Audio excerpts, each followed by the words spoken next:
ನಮ್ಮೆಲ್ಲರ ಬಾಳಲ್ಲಿ ನೀಡಲಿ. ತಾಯಿ ನಮ್ಮೆಲ್ಲರಿಗೂ ದಯಪಾಲಿಸಲಿ ಎಂದು ಆಶಿಸುತ್ತಾ, ಮಡಿಕೆಯ ಮಾಡುವಡೆ ಮೊನ್ನೆ ಮೊದಲು, ತೊಡುಗೆಯ ಮಾಡುವಡೆ ಮೊನ್ನೆ ಮೊದಲು, ಶಿವಪಥವನ್ನ ಅರಿವಡೆ ಗುರುಪಥವೇ ಮೊದಲು, ಕೂಡಲ ಸಂಗಮ ದೇವನ ಅರಿವಡೆ ಶರಣರ ಸಂಘವೇ ಮೊದಲು. ಶರಣೆಯರ ಸಂಘದಿಂದ ಸಂಗಮ ದೇವನ ಅರಿಯೋಣ. ಇಂದಿನ ಶಿವಾನುಭವ ಗೋಷ್ಠಿ ಸಾಹಿತ್ಯ ಮತ್ತು ಸಾಂಸ್ಕೃತಿಕ ಜಗಲಿ ಕೇಂದ್ರ ಮಡಿಕೇಶ್ವರ್ ತಾಲೂಕ್ ಮುದ್ದೇಬಿಹಾಳ್ ಆನ್ಲೈನ್ ಉಪನ್ಯಾಸ ಗೋಷ್ಠಿ ಮಾಲಿಕೆ 43ರ ದಿವ್ಯ ಸಾನ್ನಿಧ್ಯ ವಹಿಸಿರುವ ಪರಮ ಪೂಜ್ಯ ನಿರಂಜನ ಸ್ವರೂಪಿ ಶ್ರೀ ಶ್ರೀ ಶಿವಕುಮಾರ್ ಮಹಾಸ್ವಾಮಿಗಳು ಮಡಿಕೇಶ್ವರ್ ಹಾಗೂ ನಂದಿವೇರ್ಮಠ್ ಶ್ರೀಗಳ ಅಡಿದಾವರೆಗೆ ಹಣೆಮಣಿದು ಶ್ರೀಗಳಿಗೆ ಭಕ್ತಿ ಶ್ರದ್ಧಾಪೂರ್ವಕವಾಗಿ ಪ್ರಣಾಮಗಳನ್ನು ಸಲ್ಲಿಸುತ್ತೇನೆ. ಸ್ನಾನ ದೇಹವನ್ನು, ಧ್ಯಾನ ಮನಸ್ಸನ್ನು, ದಾನ ಧನವನ್ನು, ಯೋಗ ಜೀವನವನ್ನು, ವ್ರತ ಆರೋಗ್ಯವನ್ನು, ಕ್ಷಮೆ ಸಂಬಂಧಗಳನ್ನು, ಪರೋಪಕಾರ ಅದೃಷ್ಟವನ್ನು, ಪ್ರಾರ್ಥನೆ ಆತ್ಮವನ್ನು ಪವಿತ್ರಗೊಳಿಸುತ್ತದೆ. ಹಾಗಾಗಿ ಮೊದಲಿಗೆ ಪ್ರಾರ್ಥನೆಯೊಂದಿಗೆ ನಮ್ಮ ನಿಶ್ಚಲ ಮನದಿಂದ ಶುದ್ಧಿಗೊಳಿಸೋಣ. ಮೊದಲಿಗೆ ಪ್ರಾರ್ಥನೆ ಕುಮಾರಿ ಗಂಗಾ ಮುರಾಳ್ ಬಾಲಕಿಯಿಂದ. ಆಲಯ ಮಾಡುವರಯ್ಯ, ನಾನೇನು ಬಡವನಯ್ಯ, ಉಳ್ಳವರು ಶಿವಾಲಯ ಮಾಡುವರಯ್ಯ, ನಾನೇನು ಮಾಡಲಿ ಬಡವನಯ್ಯ, ಎನ್ನ ಕಾಲೇ ಕಂಬವಯ್ಯ, ಎನ್ನ ದೇಹವೇ ದೇಗುಲವಯ್ಯ, ಉಳ್ಳವರು ಶಿವಾಲಯ ಮಾಡುವರಯ್ಯ. ತೆರೆಗೆ ಶೃಂಗಾರ, ನಾರಿಗೆ ಗುಣವೇ ಶೃಂಗಾರ, ಗಗನಕ್ಕೆ ಚಂದ್ರಮನೆ ಶೃಂಗಾರ, ನಮ್ಮ ಕೂಡಲ ಸಂಗನ ಶರಣಂಗೆ ನೊಸಲ ವಿಭೂತಿಯೇ ಶೃಂಗಾರ, ಸರ್ವರನ್ನು ಸ್ವಾಗತಿಸುವುದು ಶಿವನ ಗೋಷ್ಠಿಗೆ ಶೃಂಗಾರ. ಹಾಗಾಗಿ ಸರ್ವರನ್ನು ಸ್ವಾಗತಿಸಲಿದ್ದಾರೆ ಶ್ರೀಮತಿ ಸಾವಿತ್ರಿ ತಳವಾರ್ ಶಿಕ್ಷಕಿಯರು.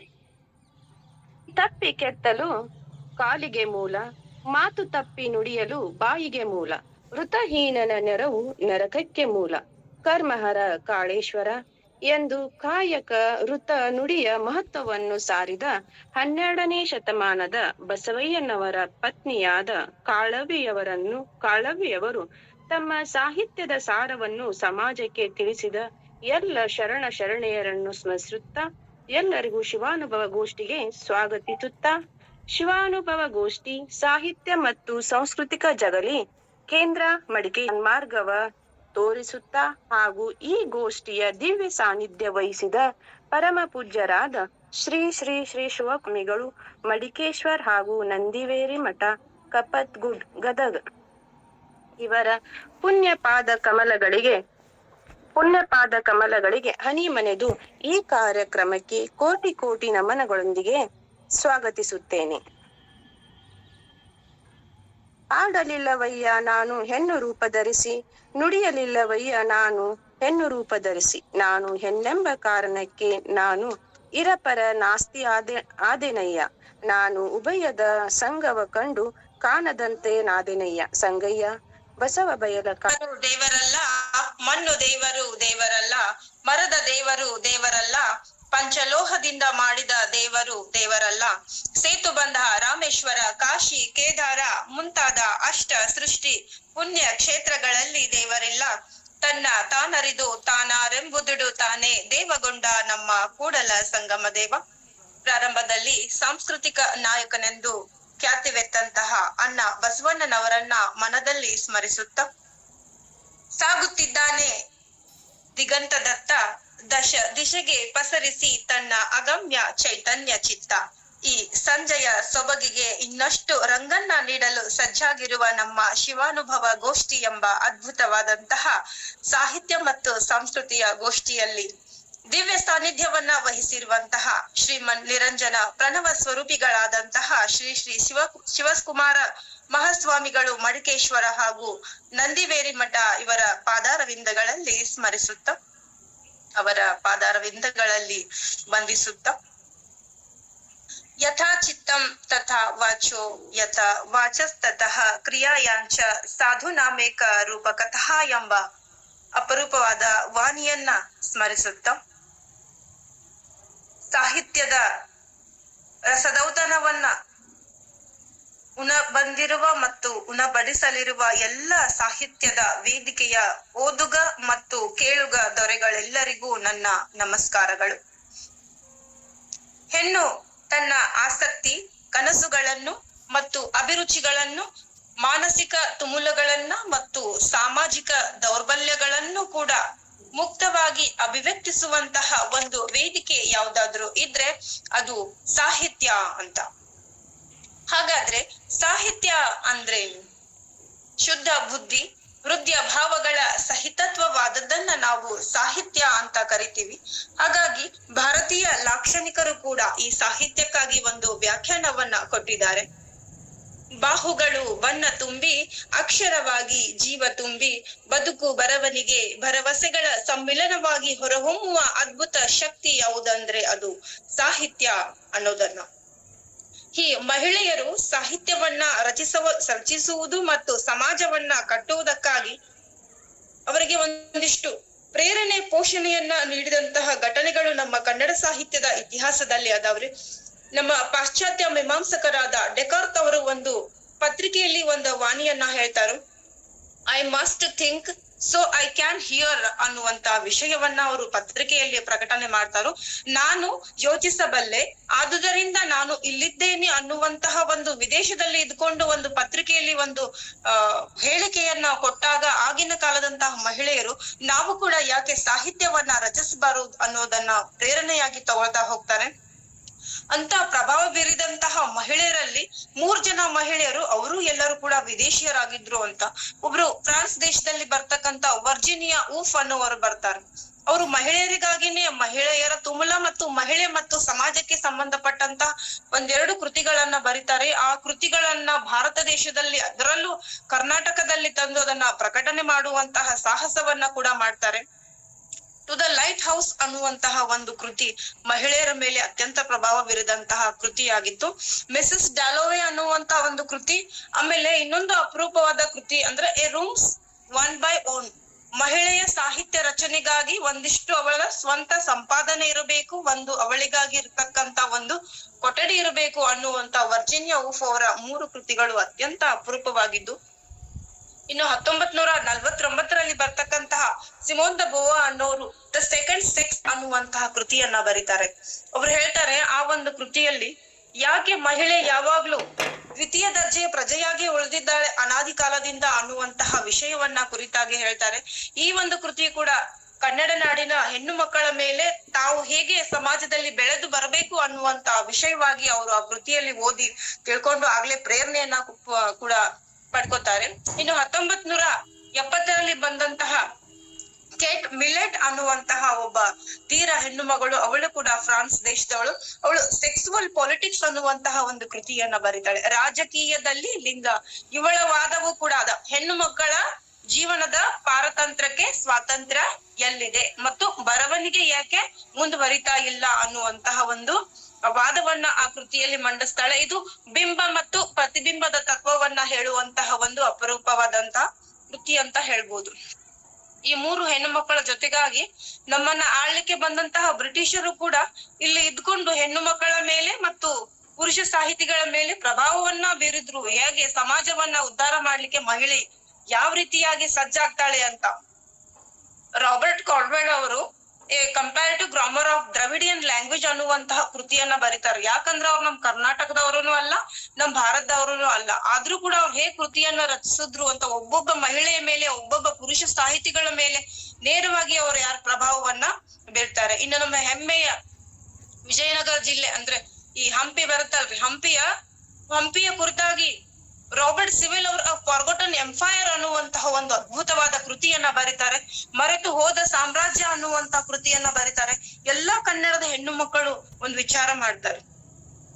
ಎಲ್ಲಿಂದಲೂ ಬಂದವರು, ತಾಯಿನಾಡಿನ ಗಂಧ ಗಾಳಿಯನ್ನ ಅರಿಯದಂತಹ ಪಾಶ್ಚಾತ್ಯರು ನಮ್ಮ ಕನ್ನಡ ನಾಡಿನ ಕುರಿತಾಗಿ ಅಧ್ಯಯನ ಮಾಡಿ ಇಲ್ಲಿನ ಬಗ್ಗೆ ಸಂಸ್ಕೃತಿಯ ಬಗ್ಗೆ ಬರೀತಾರಂದ್ರೆ ನಾವು ಯಾಕೆ ಬರಿಬಾರ್ದು ಅನ್ನುವಂತಹ ವಿಷಯ ಅವರಲ್ಲಿ ದಟ್ಟವಾದ ಪ್ರಭಾವವನ್ನ ಬೀರಿ ಅವರು ಕವನಗಳನ್ನ, ಕವಿತೆಗಳನ್ನ, ಲೇಖನಗಳನ್ನ ಬರೆಯೋದಕ್ಕೆ ಪ್ರಾರಂಭ ಹಚ್ಕೋತಾರೆ. ಅಷ್ಟಲ್ಲದೆ ನಮ್ಮ ಎಲ್ಲಾ ಹೆಣ್ಣು ಮಕ್ಕಳ ಮೇಲೆ ಇನ್ನೊಬ್ಬ ಪ್ರಭಾವ ಬೀರಿದಂತಹ ಶ್ರೇಷ್ಠ ಲಾಕ್ಷಣಿಕ ವ್ಯಕ್ತಿ ಅಂದ್ರೆ ಶ್ರೀ ವಿಜಯ ಅವರು ಕವಿರಾಜ ಮಾರ್ಗ ಅನ್ನುವಂತ ಒಂದು ಅಪರೂಪದ ಕೃತಿಯನ್ನ ಬರೀತಾರೆ. ಅದರಲ್ಲಿ ಅವರು ಕನ್ನಡ ನಾಡಿನ ಇತಿಹಾಸದ ಬಗ್ಗೆ, ಕನ್ನಡಿಗರ ಧೈರ್ಯದ ಬಗ್ಗೆ, ಕನ್ನಡ ನಾಡಿನ ಜನರು ಹೇಗೆ ಕಥೆಗಳನ್ನ, ಕವನಗಳನ್ನ ಹೇಗ್ ಬರೀತಾರೆ ಅವ್ರ ಹೆಸರೆಲ್ಲ ಅವ್ರು ಹೇಳ್ಕೊತ ಹೋಗ್ತಾರೆ. ಅಂತ ವಿಶಿಷ್ಟವಾದ ಕನ್ನಡವನ್ನ ಕುರಿತಾಗಿ ಶ್ರೀ ವಿಜಯ ಅವರು ಹೇಳ್ತಾರೆ.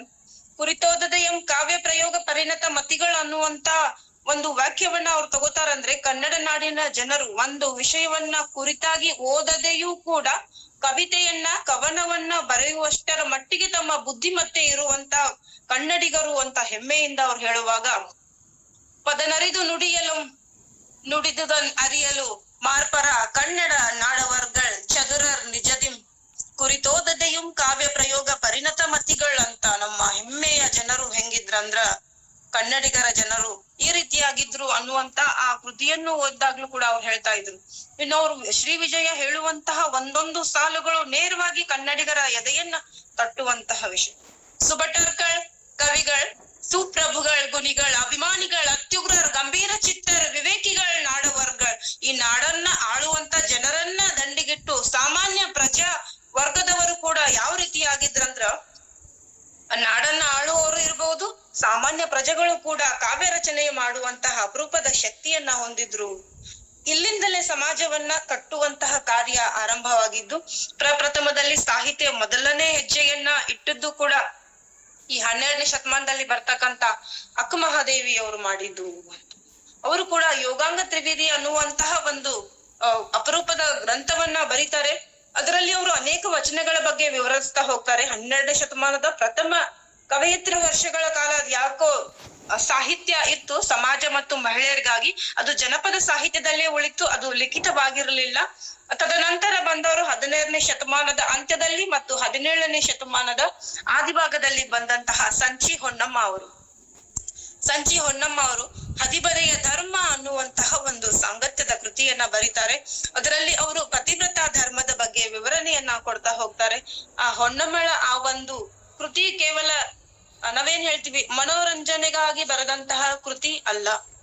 ಮತ್ ನಾವು ಏನ್ ಹೇಳ್ತೀವಿ ಸಮಯ ಹರಣ ಮಾಡಲು ಅಥವಾ ಸಮಯವನ್ನ ಕೂಡಿಸಲು ಅಥವಾ ಪ್ರೀತಿ ಪಾತ್ರರಿಗಾಗಿ ಬರೆದಂತಹ ಒಂದು ಗ್ರಂಥ ಅಲ್ಲ. ಅದು ಪ್ರಶ್ನೆ ಮಾಡುವಂತಹದಿಗೆ ಹಿಡಿದಂತಹ ಒಂದು ಕೈಗನ್ನಡಿ ಯಾವುದಂದ್ರ ಅವರು ಬರೆದಂತಹ ಹದಿಬದೆಯ ಧರ್ಮ.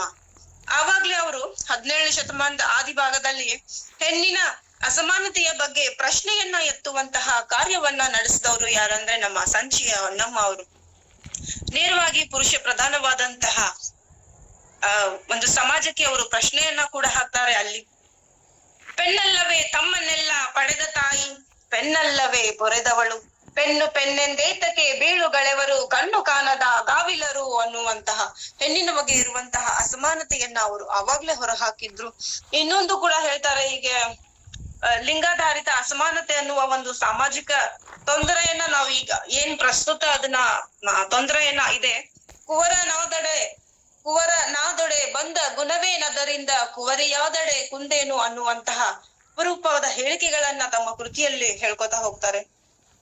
ಇನ್ನು ತದನಂತರ ಬಂದಂತಹ ಸಮಾಜವನ್ನ ಕಟ್ಟುವಂತಹ ಸಾಹಿತ್ಯದೊಡನೆ ಸಮಾಜವನ್ನ ಕಟ್ಟಿ ಅದರಲ್ಲಿ ಮಹಿಳೆಯ ಅಭ್ಯುದಯವನ್ನ ಸಾಧಿಸಿದಂತಹ ಪ್ರಪ್ರಥಮ ಲೇಖಕಿ, ಪ್ರಪ್ರಥಮ ಸಂಪಾದಕಿ, ಪ್ರಪ್ರಥಮ ಅನುವಾದಕಿ, ಪ್ರಪ್ರಥಮ ವಿಮರ್ಶಕಿ, ಸ್ತ್ರೀ ವಿಮರ್ಶೆಯ ಆದ್ಯ ಅಂತ ನಾವೇನ್ ಕರಿತೀವಿ, ಅವರು ನಂಜನಗೂಡಿನ ತಿರುಮಲಾಂಬ ಅವರು.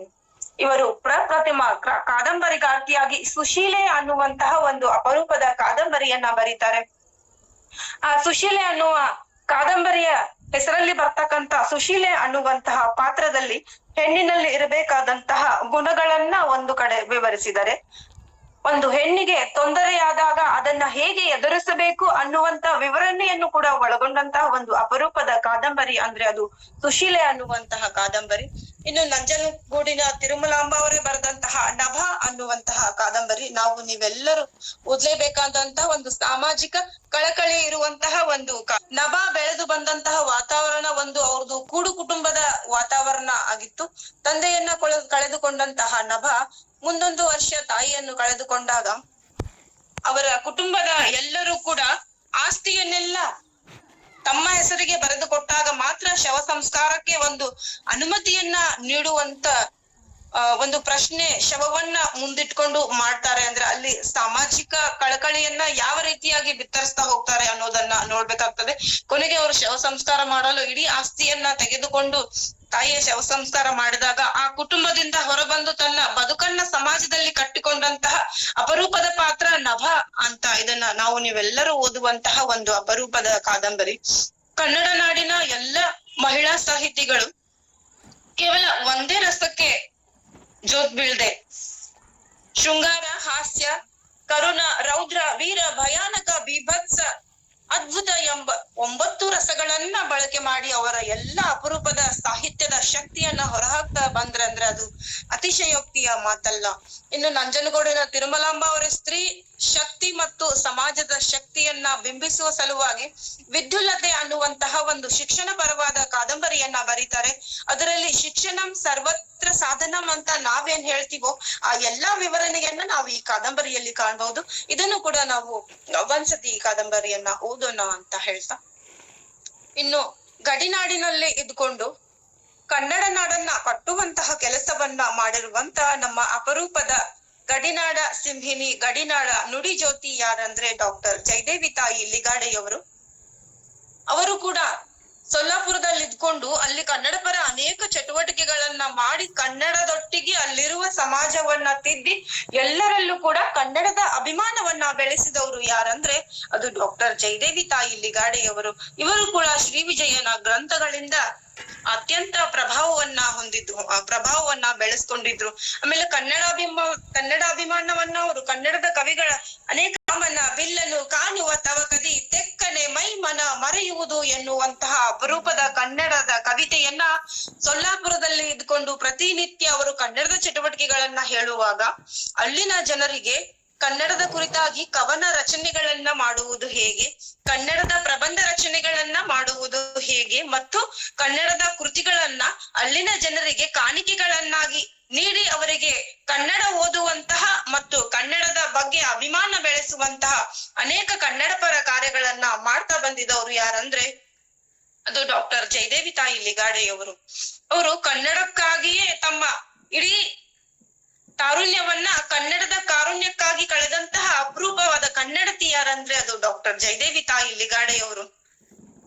ಅವರು ಸೊಲ್ಲಾಪುರದಲ್ಲಿ ಇದ್ಕೊಂಡು ತಮ್ಮ ಆರಾಧ್ಯ ದೈವನಾದಂತಹ ಸಿದ್ದರಾಮೇಶ್ವರನ ಮುಂದೆ ಕುಂತ್ಕೊಂಡು ತಮ್ಮ ವಚನಗಳನ್ನ ರಚನೆ ಮಾಡ್ತಾ ಇದ್ರಂತೆ. ಸೊಲ್ಲಾಪುರದಾಗ ಸೊಲ್ಲು ಅಡಗಿಸಬ್ಯಾಡೋ, ಸೊಲ್ಲಾಪುರದಾಗ ಸೊಲ್ಲು ಅಡಗಿಸಬ್ಯಾಡೋ, ನಿಲ್ಲೆಂದು ತಾಯಿ ನುಡಿ ನಿಲ್ಲಿಸು, ನಿಲ್ಲೆಂದು ತಾಯಿ ನುಡಿ ನಿಲ್ಲಿಸು ಸಿದ್ದರಾಮ, ಅಲ್ಲಗಳೆದವರಿಗೆ ತಿಳಿ ಹೇಳು. ಈ ಸೊಲ್ಲಾಪುರ ಅನ್ನೋದು ಎಲ್ಲಿಗೆ ಸೇರ್ಬೇಕಂದ್ರ ಇದು ಕರ್ನಾಟಕಕ್ಕ ಸೇರ್ಬೇಕು.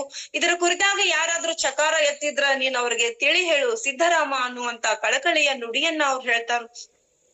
ಇಷ್ಟೇ ಅಲ್ಲದೆ ಅವ್ರಿಗೆ ಒಂದು ಸುವರ್ಣ ಅವಕಾಶ ಒದಗಿ ಬಂದಿರ್ತೈತಿ ಡಾಕ್ಟರ್ ಜಯದೇವಿ ತಾಯಿ ಲಿಗಾಡೆ ಅವ್ರಿಗೆ. ಏನಂದ್ರ ಜನಗಣತಿಯನ್ನ ಮಾಡುವಂತಹ ಕಾರ್ಯ. ಆ ಜನಗಣತಿಯನ್ನ ಮಾಡುವಂತಹ ಕಾರ್ಯದಲ್ಲಿ ಅವರು ಸುಮಾರು 15 ಹಳ್ಳಿಗಳಿಗೆ ತಿರುಗಾಡಿ ಆ 15 ಹಳ್ಳಿಗಳಲ್ಲಿ ಮಾತೃಭಾಷೆ ಅನ್ನುವಂತಹ ಒಂದು ಕಾಲಂ ಇರ್ತದಲ್ಲ, ಆ ಮಾತೃಭಾಷೆ ಅನ್ನೋ ಕಾಲಂ ನಲ್ಲಿ ಅವರು ಕನ್ನಡ ಅಂತ ಬರೆಸ್ತಾರೆ ಅಂತ. 15 ಹಳ್ಳಿಗಳಲ್ಲಿ 15 ಹಳ್ಳಿಗಳಿರ್ತಕ್ಕಂತಹ ಒಟ್ಟು ಕುಟುಂಬಗಳಲ್ಲಿರುವ ಒಟ್ಟು ಸದಸ್ಯರ ಜನಗಣತಿ ಕಾರ್ಯದಲ್ಲಿ ಮಾತೃಭಾಷೆ ಕಾಲಂನಲ್ಲಿ ಕನ್ನಡ ಅಂತ ಬರೆಸ್ತಾರೆ ಅಂದ್ರೆ ಅವರ ಕನ್ನಡ ನಾಡಿನ ಅಭಿಮಾನ ಇನ್ನೆಷ್ಟಿರ್ಬಹುದು ಬಂಧುಗಳೇ. ಅವರು ಜಯಗೀತೆ ಅನ್ನುವಂತಹ ಅಪರೂಪವಾದಂತಹ ಒಂದು ಕೃತಿಯನ್ನ ಬರೀತಾರೆ.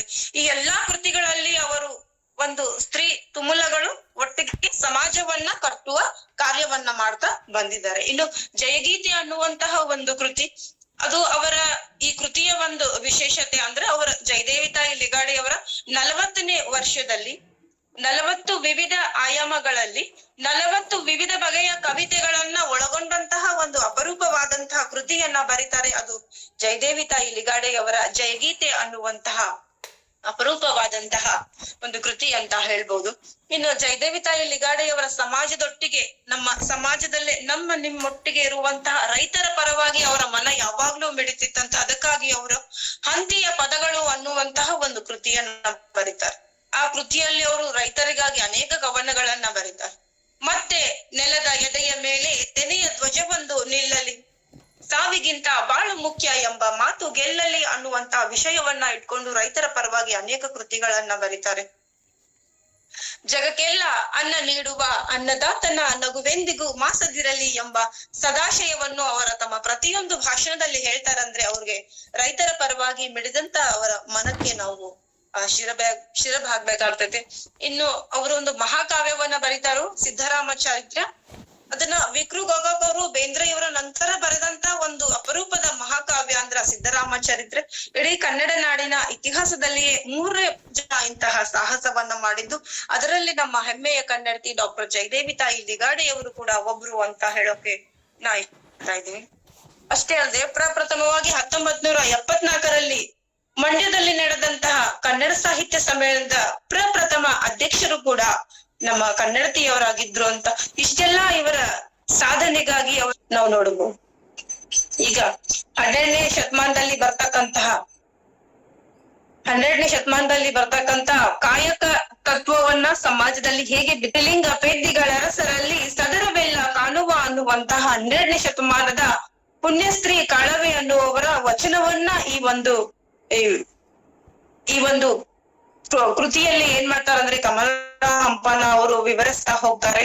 ಅಷ್ಟೇ ಅಲ್ಲದೆ ಬಸವಣ್ಣನವರ ಒಂದು ಅಪರೂಪದ ವಚನ ವಿಜಯದೊರೆಯ ಸಾಮೀಪ್ಯದಲ್ಲಿ ಸಾಮಾಜಿಕ ಅಂಶಗಳನ್ನ, ಧಾರ್ಮಿಕ ಅಂಶಗಳು, ಸಾಮಾಜಿಕ ಅಂಶಗಳು ಮತ್ತು ಸಾಂಸ್ಕೃತಿಕ ಅಂಶಗಳನ್ನ ಕನ್ನಡಿಗರೇ ಅತ್ಯಂತ ಯಶಸ್ವಿ ಕಾರ್ಯವನ್ನ ಮಾಡಿದವರು ಯಾರಂದ್ರೆ ಉಷಾ ನವರತ್ನ ರಾಮ್ ಅವರಿಗೆ. ಅವರು ಪ್ಯಾರಿಸ್ಸಿನಿಂದ ಪ್ರೇಯಸಿಗೆ ಅನ್ನುವಂತಹ ಫ್ರೆಂಚ್ ಅನುಭವಗಳ ಚಿತ್ರಣವನ್ನ ನಮ್ಗೆಲ್ಲ ಉಣಬಡಿಸಿದ್ದಾರೆ. ಅದೊಂದು ಬಾರಿ ಓದುವಂತಹ ಅಪರೂಪದ ಕೃತಿ ಪ್ಯಾರಿಸ್ಸಿನಿಂದ ಪ್ರೇಯಸಿಗೆ ಅನ್ನುವಂತಹ ಕೃತಿ. ಇನ್ನು ನಿಮ್ಗೆಲ್ಲಾ ತಿಳಿದಂತಹ ಹೊಂಬಿಸಿಲು ಅನ್ನುವಂತಹ ಅಪರೂಪ ಚಲನ ಚಿತ್ರವನ್ನ ಕಾದಂಬರಿ ಆಧಾರಿತ ಅದನ್ನ ಕಥೆಯನ್ನ ಬರೆದವರು ಕೂಡ ನಮ್ಮ ಉಷಾ ನವರತ್ನರಾಮ್ ಅವರು.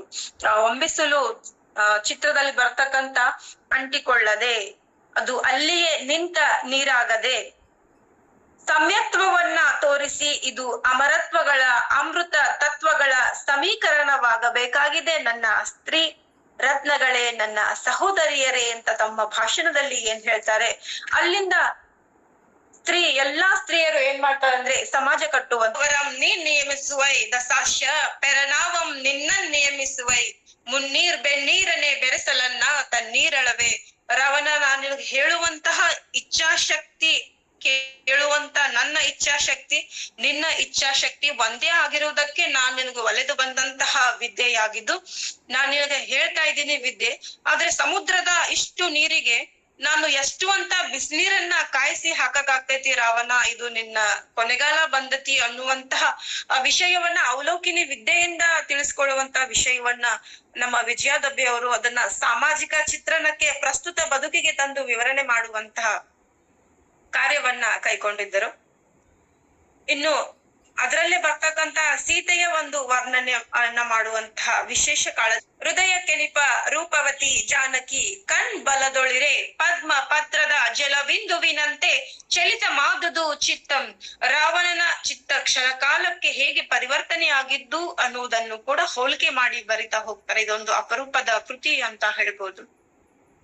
ಇನ್ನು ವಿಜಯಾದಬ್ಬಿ ವಚನಕಾರ್ತಿಯರು ಒಂದು ಚಿಂತನೆ ಅದರಲ್ಲಿ ಅವರು ಬೇಂದ್ರೆಯವರ ಒಂದೇ ಒಂದು 4 ಸಾಲುಗಳನ್ನ ತಗೋತಾರ. ಅವರು ಕುದಿ ಹೆಸರು ಬರದಿರೆ ಚಳಿ ಬಿಸಿಲು ಉಣದಿರೆ, ಕುದಿ ಹೆಸರು ಬರದಿರೆ ಚಳಿ ಬಿಸಿಲು ಉಣದಿರೆ ಪರಿಪಾಕವೆಂಬುದು ಇನ್ನೆಲ್ಲಿ ಅನ್ನುವಂತ ಮನುಷ್ಯನ ಅನುಭವದ ನಿಚ್ಚುಣಿಕೆಗೆ ಮೊದಲನೇ ಮೆಟ್ಟಿಲಾಗಿ ಈ ಕವನವನ್ನ ತಗೋತಾರೆ. ಇನ್ನು ಬದುಕಿನ ಚಿತ್ರಣವನ್ನ ಸಾಮಾಜಿಕತೆಯೊಂದಿಗೆ ಈ ಕವಿತೆ ಹೇಳ್ತಾ ಹೋಗ್ತತಿ. ಇನ್ನು ಅವರು ಬೇಂದ್ರೆಯವರ ಅನುಭವದ ಜೀವನದ ಮೆಟ್ಟಿಲಲ್ಲಿ ಇರ್ತಕ್ಕಂತ 2ನೇ ಮೆಟ್ಟಿಲು ಅದು ದಾಂಪತ್ಯದ ಮೆಟ್ಟಿಲು. ಬೇಂದ್ರೆಯವರು ತಮ್ಮ ಸಂಗಾತಿಗಾಗಿ ಹೇಳಿದಂತ ತುಂಬಿ ಬರುವ ಭಾವನೆಗಳನ್ನೆಲ್ಲ ತುಟಿಯಲ್ಲೇ ತಡೆದೆಯಲ್ಲ. ತುಂಬಿ ಬರುವ ಭಾವನೆಗಳನ್ನೆಲ್ಲ ತುಟಿಯಲ್ಲೇ ತಡೆದೆಯಲ್ಲ. ಭಾವವನ್ನೆಲ್ಲ ಬಗ್ಗಿಸಿ ಬಿಡು, ಭಾವವನ್ನೆಲ್ಲ ಬಗ್ಗಿಸಿ ಬಿಡು. ಅದು ತುಳುಕಿದರೂ ಸರಿಯೇ ನಿನ್ನ ಪ್ರೀತಿ ತುಂಬಿ ಉಕ್ಕಿಸು ಅನ್ನುವಂತಹ ಇಂಥ ಅಪರೂಪದ 100 ಕವನಗಳನ್ನ ಈ ಬೇಂದ್ರೆ ಸಾಹಿತ್ಯದ ಅನುಭವದ ನಿಚ್ಚಣಿಕೆಗಳು ಅನ್ನುವಂತ ಕೃತಿಯಲ್ಲಿ ಬರೀತಾರೆ. ಈ ಎಲ್ಲಾ ಕೃತಿಗಳು ಅಪರೂಪವಾದದ್ದು. ಇನ್ನು ನಮ್ಮ ಹೆಮ್ಮೆಯ ತ್ರಿವೇಣಿಯವರು ಮನೋವೈಜ್ಞಾನಿಕ ತಳಹದಿಯ ಮೇಲೆ ಅನೇಕ ಕಾದಂಬರಿಗಳನ್ನ ರಚನೆ ಮಾಡಿದಂತಹ ಹೋಗಲಾಗುವುದಿಲ್ಲ. ನನಗೆ ಗಂಡ, ಮಕ್ಕಳು, ಮನೆ, ಸಂಸಾರ ಎಲ್ಲ ಇದೆ. ನಾನು ನಿನ್ನ ಹಾಗೆ ಮನೆಯನ್ನ ಬಿಟ್ಟು ಹೋಗಲಿಕ್ಕೆ ಸಾಧ್ಯವಾಗುವುದಿಲ್ಲ. ಚನ್ನಮಲ್ಲಿಕಾರ್ಜುನನನ್ನು ಹುಡುಕಲು ಸಾಧ್ಯವಾಗುವುದಿಲ್ಲ. ನನ್ನ ಮನೆಯ ಹಿತ್ತಲಲ್ಲಿಗೆ ನಾನೊಂದು ಕರಡಿ ವನವನ್ನ ಮಾಡ್ಕೊಂಡಿದ್ದೇನೆ. ನನ್ನ ಮನೆಯ ನಿನ್ನ ಹಾಗೆ ಹಿಮಾಲಯಕ್ಕೆ ಹೋಗಲಾಗುವುದಿಲ್ಲ ಅಕ್ಕ ಅನ್ನುವಂತಹ ಕೃತಿಯ ಕವನವನ್ನ ಬರೆಯುವುದರ ಮೂಲಕ ಅವರು ಒಂದು ಪ್ರಶ್ನೆಯನ್ನ ಎತ್ತುವುದರ ಮೂಲಕ ನಮ್ಗೆ ಇಂಥದ್ದೇ ಸ್ಥಳ, ಹೀಗೆ ನಮ್ಮ ಮಾನಸಿಕ ಸ್ಥಿತಿ ಕವನ ರಚನೆ ಸಾಹಿತ್ಯ ಅಂದ್ರೆ ಕೊಡಗಿನ ಗೌರಮ್ಮನವರು. ಒಂದ್ಸತಿ ಗಾಂಧೀಜಿಯವರು ಕೊಡಗಿಗೆ ಬಂದಾಗ ಅವರನ್ನ ಭೇಟಿಯಾದಾಗ ಅವ್ರು ಕೇಳ್ತಾರೆ, ಕೊಡಗಿನ ಗೌರಮ್ಮ ಅವರು ಬರೆದಂತ ಇಂಗ್ಲಿಷ್ 2 ಭಾಷೆಗಳ ಮೇಲೆ ಪ್ರೌಢಿಮೆಯನ್ನ ಸಾಧಿಸಿದವರು ಅಂತ. ಅದ್ರಾಗ ಬರ್ದಕ್ಕಂತ ಈಗ ನಾವು ನೋಡಿಮೇಲೆ ಯಾರು